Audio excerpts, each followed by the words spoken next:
A continuación,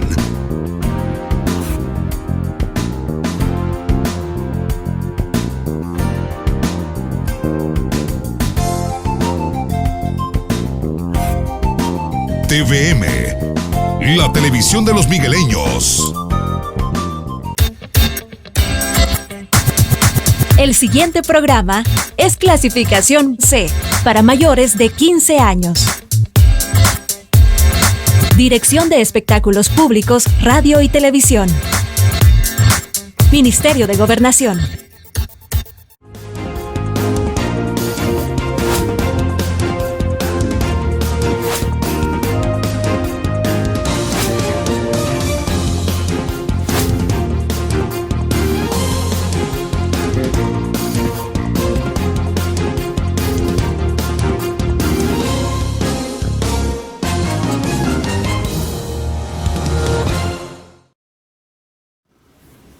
Buenos días, qué enorme placer saludarles y reencontrarnos. Vamos avanzando ya casi al cierre de la semana productiva. Bienvenido a usted, que es nuestro invitado especial de todas las mañanas, el pueblo salvadoreño. Bueno, esta entrevista vamos a utilizarla para poder abordar tres temas muy puntuales, ¿verdad? El primero es la prohibición que giró el Departamento de Estado de los Estados Unidos para que 13 militares salvadoreños puedan ingresar al territorio estadounidense, y es parte de las sanciones en contra de, bueno, son ¿cuántos? 25 años después, son parte de las sanciones que los Estados Unidos está poniendo a estos militares por su vinculación, a el tema del asesinato de los sacerdotes jesuitas y sus colaboradores en la Universidad Centroamericana José Simeón Cañas, ¿verdad? Vamos a profundizar en este tema, tratar de hacerlo lo más, digámoslo de esta forma, descontaminado posible, tratando de ver las realidades que están a la luz de lo que es también la discusión para la aprobación de la nueva ley de reconciliación, que tiene como plazo fatal la Asamblea Legislativa hasta el 28 de febrero de este año. Es decir, el tiempo ya está avanzando y casi que le van quedando 30 días a los diputados. Exactamente 29 días les van quedando para poder tomar una decisión y cumplir con la sentencia de la Sala de lo Constitucional después de varias prórrogas. Bueno, también vamos a hablar del tema del momento, ¿verdad? Es las pandillas y su vinculación con liderazgos de los principales partidos políticos. Hay que hacerlo a la luz de la nueva información que ha fluido por parte de algunos periodistas, ¿verdad?, que han dicho que han tenido acceso al requerimiento y han salido ahí a bailar varios nombres, ¿verdad?, en el tema de la acusación que se ha hecho en contra de Norman Quijano por 2 delitos, asociaciones ilícitas y fraude electoral. Y también, bueno, por supuesto, vamos a analizar el panorama en relación a el plan control territorial. 3 cosas para discutir. Por favor, acompáñenme al Foro TVM a discutir y analizar las cosas como son. Desde los estudios de Televisión Migueleña, en San Salvador, esto es Foro TVM, donde se debaten las cosas como son. ¡Arrancamos! Muy bien, aquí estamos a las 6:36 de este jueves 30 de enero del año 2020. ¿Cómo avanza el tiempo, verdad? Increíblemente, ya estamos por despedir el primer mes del año 2020. Hace poquito estábamos, ¿verdad?, celebrando Navidad y fin de año. Y ya vamos a estar de nuevo en esas, ¿verdad? El tiempo pasa volando frente a nuestros ojos. Y bueno, vamos a dar la más cordial de las bienvenidas. Siempre es un gusto recibir a el coronel José Antonio Castillo, ¿verdad? Él es un militar en calidad de retiro y ahora, por supuesto, haciendo análisis de seguridad y políticos. Coronel. Buenos días, Josué. Buenos días a toda la teleaudiencia que nos escucha y pues siempre es un enorme placer estar en este foro. Bueno, Luis Contreras también es experto en temas de seguridad, consultor de seguridad y analista político, con quien también, cuando las circunstancias lo requieren, requerimos de sus opiniones acá en esta producción. Bienvenido, Luis. Gracias, José. Buenos días a toda tu teleaudiencia, que sé que es bastante, y acá el amigo Castillo, que siempre es un gusto platicar de seguridad y política nacional. Gracias. Así es correcto. Les planteaba los temas que queremos discutir. Son temas, por demás decirlo, de mucho interés de la ciudadanía. Dos de ellos, bueno, casi los tres, digamos, son parte de el trabajo que debe desarrollar la Asamblea Legislativa. Los diputados particularmente están en la vitrina, ¿verdad?, para saber qué decisiones van a tomar. En el caso de la petición de antejuicio del doctor Norman Quijano, Sí. ¿verdad? Y fíjense cuánta información ha salido a la luz de las cosas que presuntamente, digo, porque no podemos decir que, bueno, no hemos tenido el requerimiento en las manos. Sí, ya entiendo, es parte de lo que la Fiscalía General de la República ha presentado ante los diputados para poder iniciar el proceso de antejuicio, pero tiene un proceso, tiene digamos que etapas esto, ¿verdad? No es tan fácil desaforar a un funcionario y lo vamos a ver ahora mismo, ¿verdad? Y ayer pues platicábamos en relación a este tema y veíamos que hasta 4 meses, 60 días o hasta 120 días pueden tener los diputados para poder desarrollar el trabajo en relación a si le quitan el fuero o no. Lo último, por supuesto, que ha salido a la luz es lo que el periodista David Cruz, ¿verdad? David Cruz, quien dijo que había tenido acceso al requerimiento en el caso de la acusación de que se le hace de parte de la Fiscalía a don Norman Quijano, y junto con esto, por supuesto, él ha revelado algunos detalles que digo que estarían por confirmarse, pero es un montón de información que ha estado revelando este joven periodista en relación a este caso, ¿verdad? Fíjense que él dice: he tenido acceso al documento que presentó la Fiscalía para pedir antejuicio al diputado Norman Quijano. Hay algunos datos reveladores sobre vínculos entre políticos y pandillas. Según el documento, las primeras negociaciones entre políticos y pandilleros se dieron en el 2003 en el penal de Panteos. Los acercamientos se rompieron cuando en el 2004 el gobierno de Saca trasladó cabecillas hacia penales de Ciudad Barrios y otros traslados en 2005 hacia Zacatrastes. En esa época los familiares de la MS salieron a manifestarse por los derechos de los privados de libertad. Así es ahí donde el FMLN les da acompañamiento y asesoramiento. Dicho vínculo se consolidó en 2009 con un acuerdo de las pandillas para apoyar al FMLN. Después de la llegada al poder de Mauricio Funes en 2009, hubo una reunión en una oficina del penal de Zacatecoluca entre 5 cabecillas y el director general de centros penales. Un documento no cita fecha. Cito textualmente: el director dijo que iba en nombre del presidente.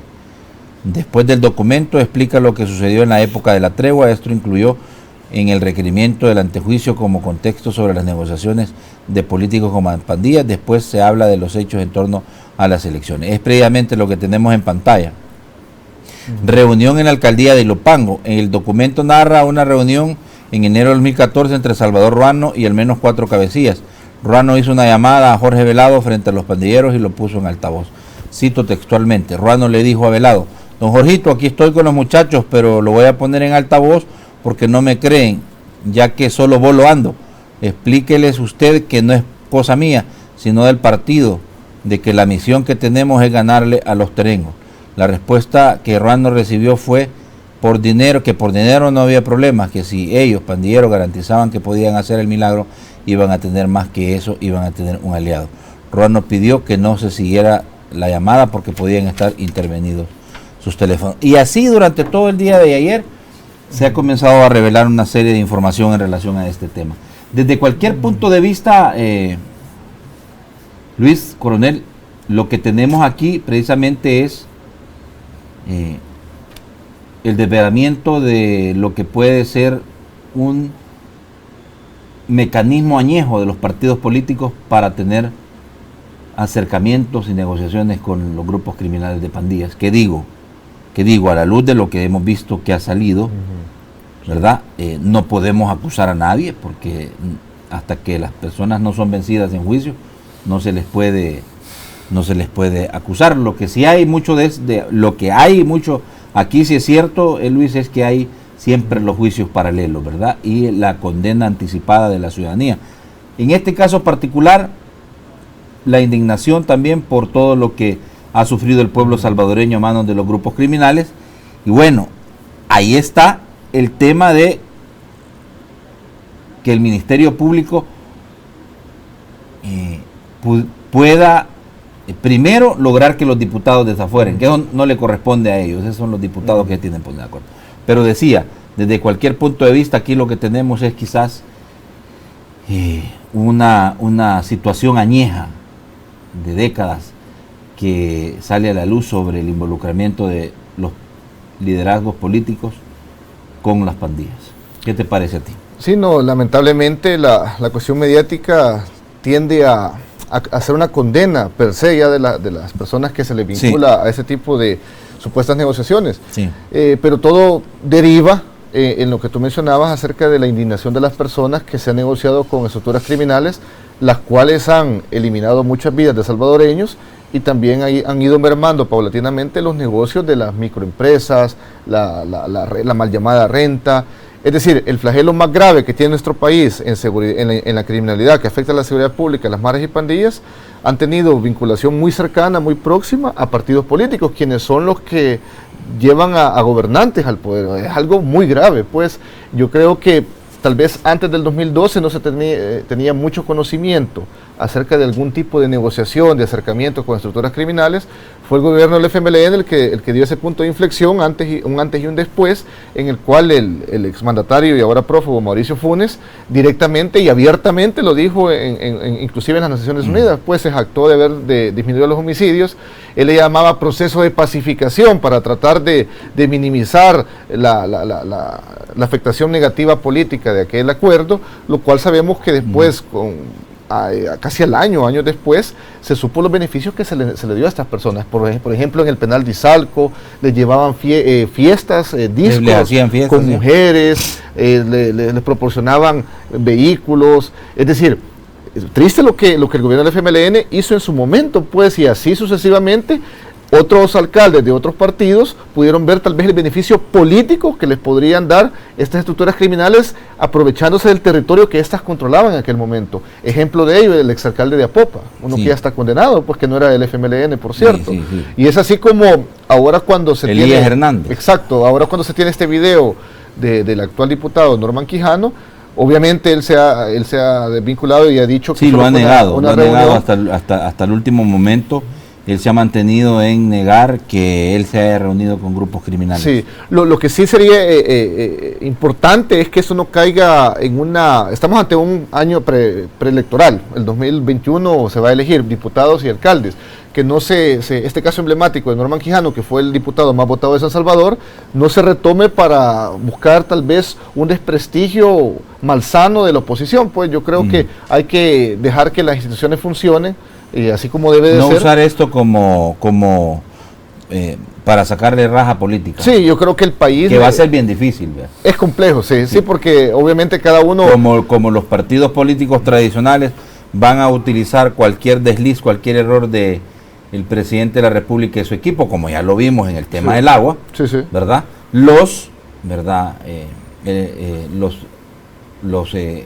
El gobierno también y otros funcionarios van a utilizar esto también como una especie de arma electoral. Exactamente, sí. Así es.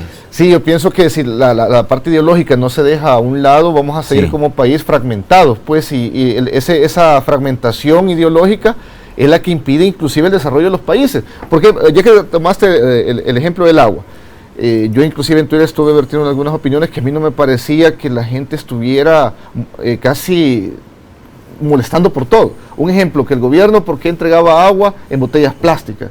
Pero realmente es increíble, las personas... nunca quedaba bien. Nunca se queda bien, sí. Y yo creo que... ¿Qué van a hacer con las ya recogieron las botellas plásticas? Increíble. Si hay una crisis del agua, obviamente se cometió errores, pero hay que ver entonces cómo se soluciona, cuál es la respuesta inmediata como tal, y la cual sí la hubo. Que tal vez en el pasado inclusive quedaban comunidades que no se abastecían, y ahora, porque sí se abasteció casi de inmediato, estaban molestando porque era agua embotellada. Es decir, yo creo que hay que también tener un poco de ecuanimidad en cuanto a la crítica, pues, y hacer una valorización certera de las cosas que se están haciendo bien y las cosas que se están haciendo mal. Ahora, coronel, lo que sí es una realidad, más allá de si esto se le va a sacar alguna raja política, que así va a ser, eso no hay duda que así va a ser. Es lo que sí es una gran verdad, es que la población tiene derecho a conocer la verdad.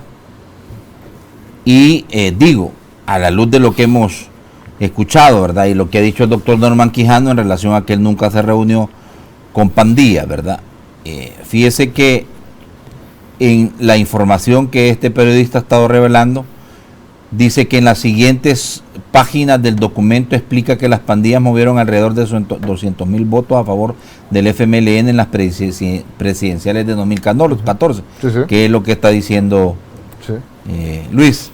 Después, la fiscalía describe reunión entre Ruano y Mason y los pandilleros en el lago de Ilopango sobre spot contra las pandillas. Mason les dijo a los cabecillas: Norman se había dejado dar paja por un asesor gringo, porque al pueblo eso le gusta escuchar.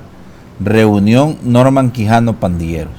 Según el requerimiento, fue en la oficina de la Red Nacional de Pastores en la colonia Flor Blanca. A inicios de marzo de 2014, a Quijano lo acompañaba el diputado Ernesto Angulo y una mujer de la que no se sabe su nombre. En un lugar había un culto, estaban cantando cerca de 30 personas. Norman Quijano llegó al lugar y saludó a las personas. Al observar a los pandilleros en una mesa, rápidamente se dirigió donde se encontraban y los saludó. Después Norman Quijano le preguntó a Nelson Valdés, presidente de la Red Nacional de Pastores, si cabía la posibilidad de prestarle un lugar privado en el que pudiese hablar con los muchachos, ya que les quería hacer ver las propuestas que él llevaba. Ya en la reunión el documento narra que Norman Quijano dijo: de ganar las próximas, abro comillas, de ganar las próximas elecciones, se podrían obtener favores y beneficios, citando como ejemplo la alcaldía de Ilopango, la cual goza de programas de beneficios económicos de apoyo a las pandillas. Agregó que no le pusieran atención a la campaña que estaba llevando a cabo, porque era únicamente parte de la política, porque eso era algo que no se iba a hacer y que el verdadero plan era darle a la gente lo que quería oír. Además, les manifestó que en el presupuesto de la Nación habían destinado 100 millones para ese tipo de programas y que no se había hecho nada, que el presupuesto para el año 2014 iba a ser superior a esa cantidad, que ese dinero podría ser invertido en programas de beneficios para todos ellos, los pandilleros. Entonces el candidato presidencial Norman Quijano dijo a los cabecillas: según ese requerimiento existen cuarteles como el de Chalatenango, la Fuerza Naval en la Unión, donde pueden montar granjas para su beneficio. Después tomó la palabra Ernesto Angulo y dijo que era necesario ganar las elecciones para trabajar en leyes que sean de beneficio para los pandilleros. Me quedo ahí porque este volado sigue, ¿verdad? Pero decía, a la luz de todo esto, lo que debe de tener claro todas las instituciones y aquellos que dirigen instituciones importantes para administrar justicia, coronel, es que la gente tiene derecho a conocer la verdad. Bien, buenos días a todos los televidentes. Buenos días, Luis. Aquí lo que estamos viendo nosotros es cómo, fíjate bien, Josué, cómo la ausencia del control del territorio por parte del Estado y el control efectivo de todo el territorio por parte de las estructuras criminales, de las pandillas, dejó a los partidos políticos en una disyuntiva muy compleja.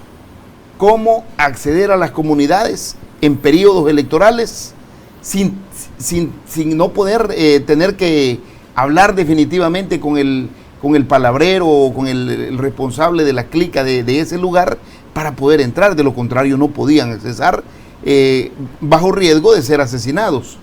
Esto lo que nos debe llevar nuevamente es, y más allá ya del conocimiento de toda la información que se está virtiendo, es que el Estado salvadoreño debe recuperar el territorio que está en control de las pandillas. Este problema que se generó y que estamos viendo en este momento como un partido político que al diseñar su campaña electoral lanza esa campaña en la cual decía: yo sé lo que voy a hacer y lo voy a hacer. Esto lo que provocó fue un temor en las estructuras que terminan uniéndose y diciendo: mira, hagamos todo también lo necesario y lo posible para evitar que este candidato llegue a la presidencia de la República. En una primera vuelta conminan incluso a la población a que salga a votar, le quitaron los DUIs, los amenazaron a que no votaran por el partido respectivo, y posteriormente entonces en ese contexto es que dice: bueno, mira, la condición, lo que ha pasado en esta campaña, que la propuesta o la campaña que nosotros lanzamos, en lugar de generarnos un rédito, nos ha puesto en una desventaja. Vamos y hablemos con estas estructuras y planteémosle que nosotros lo que estamos haciendo es esto, pero que lo que queremos decir es, y como lo dice ahí, lo que quiere escuchar la población. Ahora bien, hay que ver si en esta parte el documento al cual cita el periodista y del cual tuvo acceso, si este documento es la transcripción de la declaración del testigo criteriado, sí, o constituye un audio que puede ser probado, donde efectivamente vamos a escuchar la voz de los interlocutores que efectivamente están solicitando eso. ¿Por qué razón? Porque si ha habido un intercambio de llamadas telefónicas, eso es muy fácil, encontrar la bitácora de las llamadas y establecer qué fue lo que se dijo en esa llamada telefónica. Esto coloca en una situación particular a los diputados de la Asamblea Legislativa, quienes van a tener que este día, en la sesión plenaria, van a recibir, van a conocer la petición de desafuero, y ahora se debe nombrar a un fiscal para que determine si hay las causales están determinadas, contenidas, y que merezca entonces, y con todo eso se va a proceder a votar si se desafuera al expresidente de la Asamblea Legislativa. Solo una cosa, coronel. Digo, es que siento como que usted está de alguna manera justificando el hecho de que los partidos políticos no tuvieron otra opción dado el control que ejercían en los territorios los grupos criminales. Usted dice que los partidos estaban en una disyuntiva, ¿sí? Porque se dejó que los pandilleros controlaran los territorios, ellos los controlan, ellos son la autoridad, y hay que ir a hacerles el bendito, pedirles a ellos permiso para ingresar. Esto que describe el requerimiento no tendría nada que ver con eso, coronel. No. Tendría que ver con el hecho de que políticos aspirantes a ocupar la primera magistratura del país se comprometan con líderes, cabecillas de pandillas a hacer una especie de alianza, de negociación, para que les ayuden a tener sus objetivos electorales y ellos pagar con algunos beneficios. Fíjese lo que dice el joven Cruz, y ubiquémonos en el requerimiento. Dice: Norman les expresó que de ganar la presidencia reduciría el nivel de operatividad de la policía y del ejército en los municipios controlados por pandillas, y retomó el tema de la base militar y de la naval en los departamentos de la Unión. Ahí está, ese es. Norman les expresó, abro comillas, que de ganar la presidencia reduciría el nivel de operatividad de la policía y el ejército en los municipios controlados por pandillas, y retomó el tema de la base militar y militares y la naval de la Unión. La reunión duró aproximadamente media hora. Antes de retirarse, el entonces candidato le dijo al chivo de los centrales que por medio de Paolo Lugers y el alcalde Ruano les iban a tirar cualquier directriz. Fíjense que respondió Paolo Luers a este hilo, ¿verdad? Y Paolo Luers respondió, ojo, todo lo que en este hilo se relata no está basado en la grabación, sino en el cuento del pandillero criteriado. En lo que conocemos del video solo se habla de la rehabilitación y tejido social, que son temas legítimos. O sea, ¿ves? O sea que ahí se responde tu inquietud, en el sentido de que puede ser la narrativa de la declaración que da un testigo criteriado en este proceso. Perfecto. Primeramente aclarar que sí, yo no estoy de acuerdo en que los políticos hagan eso. No, para nada. Yo lo que estaba señalando, y lo quiero dejar bien claro, es que esa falencia del Estado de no tener el control del territorio colocó en una situación de una disyuntiva a los partidos políticos que bajo ninguna razón debió hacerse. O sea, aún así, en contra de todo lo que tenía, entonces lo que estás diciéndole es, el Estado no puede ir a una campaña electoral, sí, porque a la hora que necesita entrar a las comunidades no lo va a poder hacer y terminar. Mi posición es bien clara en el sentido que nunca, en ningún momento, el estamento político debe negociar con las estructuras de crimen organizado. Por el contrario, debería de haberse incrementado las acciones que conllevaran a poder recuperar estos territorios y a diseñar el cuerpo normativo legislativo que le permitiera a los partidos políticos, mediante el empleo de toda la acción punitiva del Estado, a poder, libremente entrar a los territorios.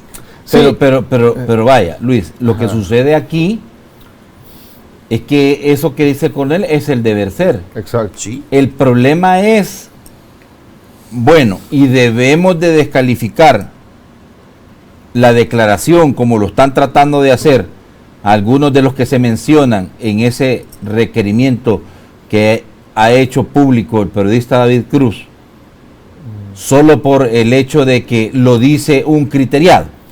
Es que lo que menciona el coronel, yo estoy de acuerdo en el aspecto que obviamente el Estado paulatinamente en el presente está recuperando muchos territorios, pero qué preocupante es y es condenable realmente que en el pasado, cuando los territorios eran mayoritariamente controlados por las maras y pandillas, que en seguridad ciudadana se le conoce como estados vacíos, en lugar del gobierno de turno, que fue el del FMLN, en lugar de entrar con el Estado de forma coercitiva, operativa, policialmente y militarmente, hizo lo más fácil, de forma perniciosa para beneficiarse políticamente, la cual fue aliarse con estructuras criminales. Pues yo creo que eso es muy condenable. Por eso sería importante ver a estos exfuncionarios del FMLN también judicializados. Por ejemplo, hubo un reportaje de la prensa gráfica hace unos años donde inclusive el alcalde Ruano se le cuestionaba por qué en la alcaldía de Ilopango trabajaba un marero del MS-13 apodado El Pigua.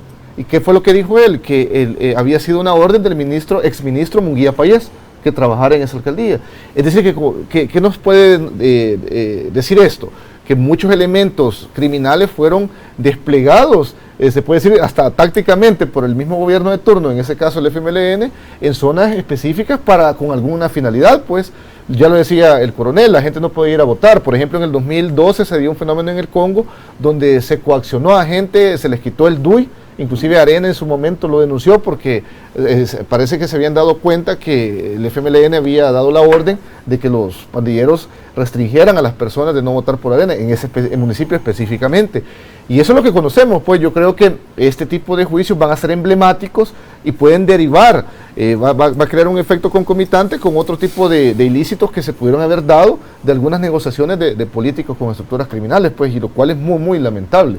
Por eso es importante que si hay un desafuero... Pero digo Luis, ¿se debe descalificar el testimonio solo porque lo dice un testigo criteriado? Como lo están diciendo, como está reaccionando Paolo Luers. Nuestra legislación lo contempla. El detalle es lo que se ha estado tal vez criticando mucho a la actual fiscalía, que es a tener un abuso de los testigos criteriados. Esa es nada más la observación que yo he escuchado muchísimo. Y si se tiene una prueba más concreta, más certera... Sí, evidentemente que el testimonio del criteriado debe ser acompañado de otra prueba sí, que refuerce lo que está diciendo el criteriado. Por ejemplo, en este caso, la grabación. En este caso hay videos. Sí. Y no el mismo alcalde de San Salvador, Ernesto Mason, ha dicho públicamente que ese pisto él lo entregó porque iba a cumplir un pedido que había hecho el partido político. Pues, ¿sabe cuál ha sido? Porque fue extorsionado, dijo, su partido, porque como no podía entrar a las comunidades, entonces le dijeron, si usted quiere trabajar en la campaña política y quiere entrar a las comunidades, usted va a tener que pagar a nosotros para dejarlo que usted pueda ir a las comunidades. ¿Y cuánto hay que pagar? Le vamos a fijar una cantidad de tanto que hay que pagar. Y que eso es lo que no queda claro. Si fue una extorsión o fue parte de los arreglos que hicieron para ganar la campaña presidencial, para ganar la presidencia en la segunda vuelta electoral. Yo tengo dudas de eso que usted dice. No, eso lo manifestaron claramente que fue una extorsión.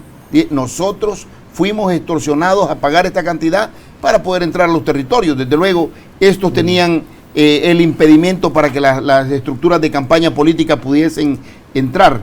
Más allá de eso, yo creo de que sí, y haciendo relación a lo que menciona Luis, se está abusando de testigos criteriados y esto nos puede llevar a una situación. O la Fiscalía General de la República no tiene la robustez de la prueba y necesita que exista un testigo criteriado que venga a solidificar el proceso, o puede ser que también haya otra situación de por medio, porque se está hablando que del último testigo criteriado que se va a emplear es un político. Vaya, mire este otro hilo. Raúl Mijango dijo que por medio de Paolo Luer les enviaría la petición al COENA para que agilizaran lo del dinero. Cito textualmente, Paolo dijo que ese mismo día iba a ir a hablar con la gente del partido. Según documento, días después, en otra reunión en el mismo lugar, Paolo Luer les preguntó si iban a apoyar a Arena y les respondieron que sí. Él les expresó que si iba a salir a hacer un mandado, que lo esperaran, que ya iba a regresar. Mijango les dijo que en ese momento que Paolo era miedoso, que al parecer ya andaba el dinero, que solo había salido a dar una vuelta para disimular. Paolo Luis regresó 30 minutos después con la maleta de lona color negro en la cual iba cargando la cantidad de $100,000. Luer se entregó 50,000 a una de la estructura y 25,000 a cada una de las otras dos restantes. Los billetes iban ordenados en fajos de $1,000. Los cabecillas dieron $3,000 a Raúl Mijango como apoyo para sufragar los gastos de la publicación de un libro que estaba escribiendo. No, es preocupante. Listo. O sea que ahí hay dinero de por medio. Sí, indudablemente. Ahora, no es el que dice de la extorsión que dice. Sí, habría que ver si ese dinero es el mismo o se pagó otro dinero más aparte del que se mencionó que se había pagado como extorsión.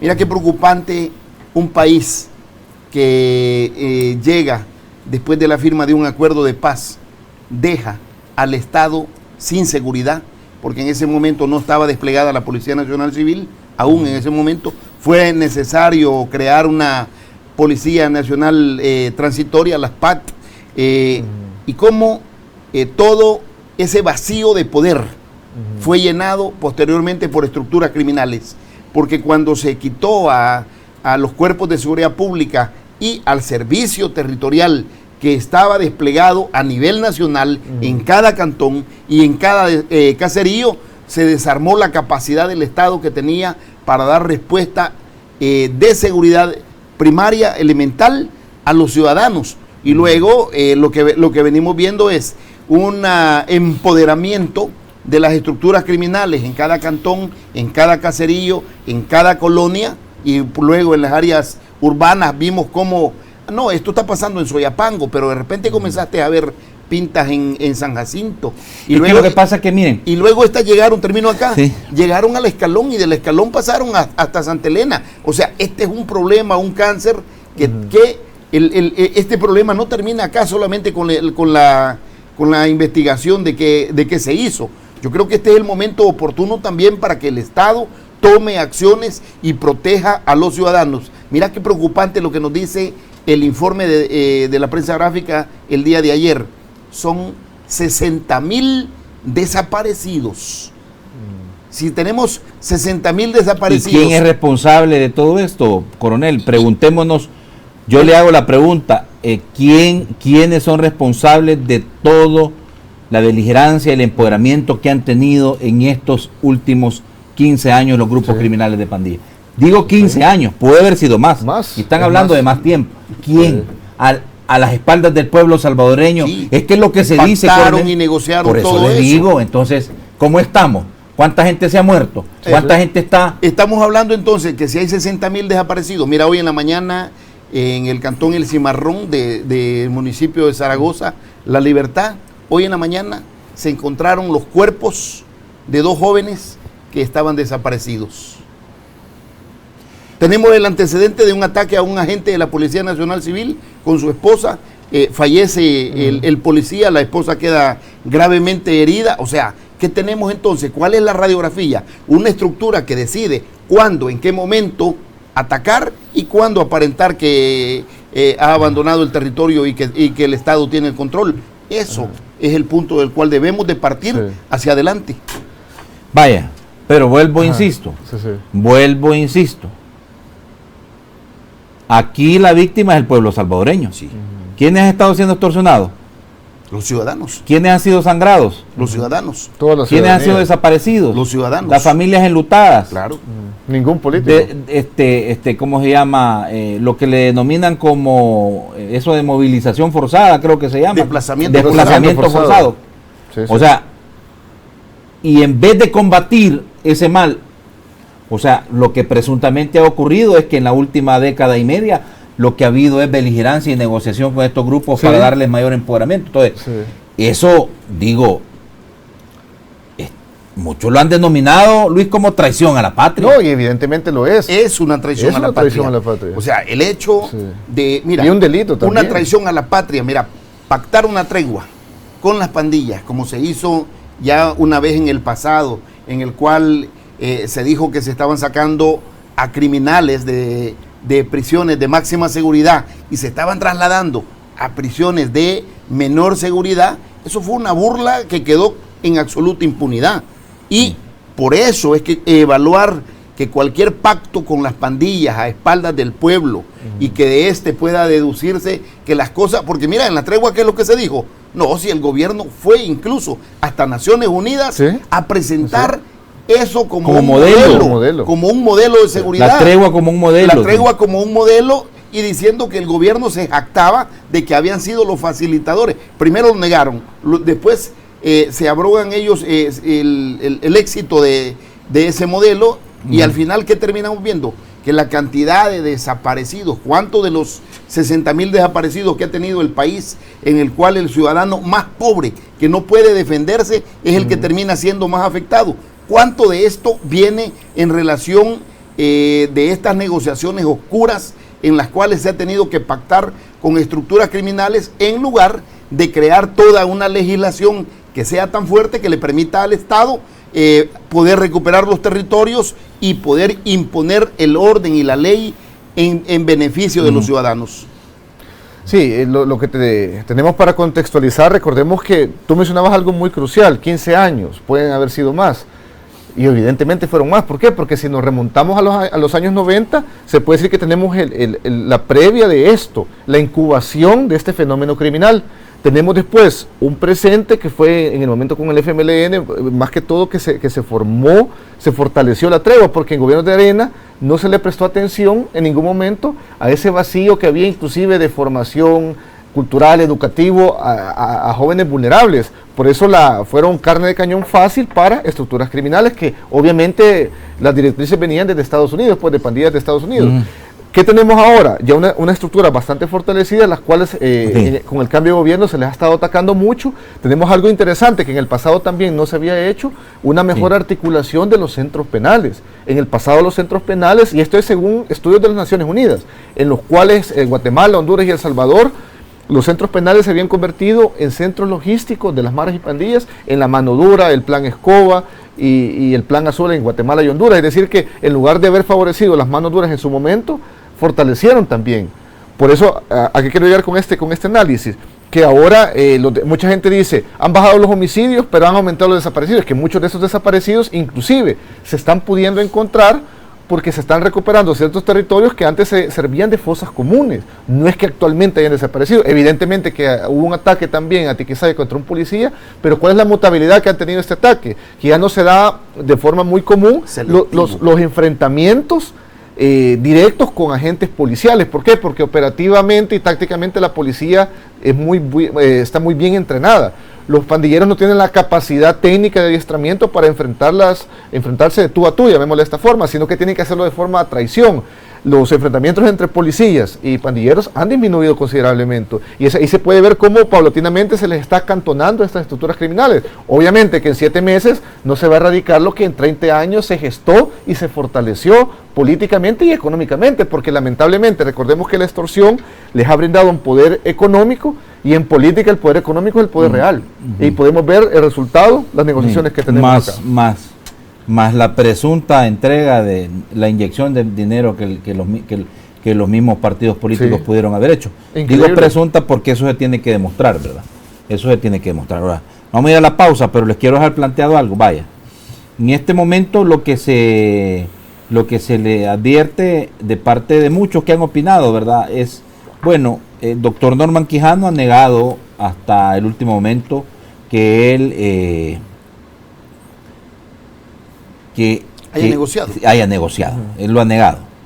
Muchos dicen, bueno, ¿y por qué no renunciar? Porque él puede renunciar. Sí. Veamos este escenario. ¿Puede o no puede renunciar él al fuero y decir me someto a la justicia y para demostrar que lo que estoy diciendo es verdad?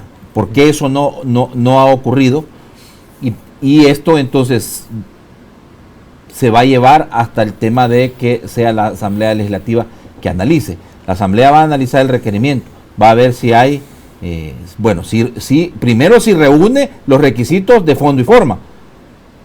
Si los reúne, lo van a mandar a la comisión respectiva, en la comisión respectiva se analiza, se autoriza y de ahí en adelante pues la conformación de lo que ya es esta especie de subcomisión, digamos, donde hay un fiscal, donde hay un defensor, donde hay todos los procedimientos hasta tomar una decisión. Para ese tiempo los diputados tienen 60 días, pero se pueden extender hasta 120 días. En este tiempo en el que los ciudadanos sin duda alguna van a estar en la lupa, o los diputados van a estar en la lupa de la ciudadanía. Ya regresamos, no nos cambien.